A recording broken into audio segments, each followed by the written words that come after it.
ليعوفني طب مرض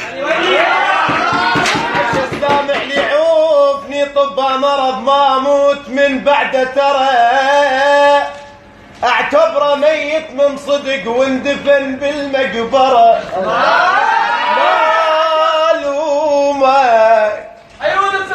مالومك عفتني معاشرك يومين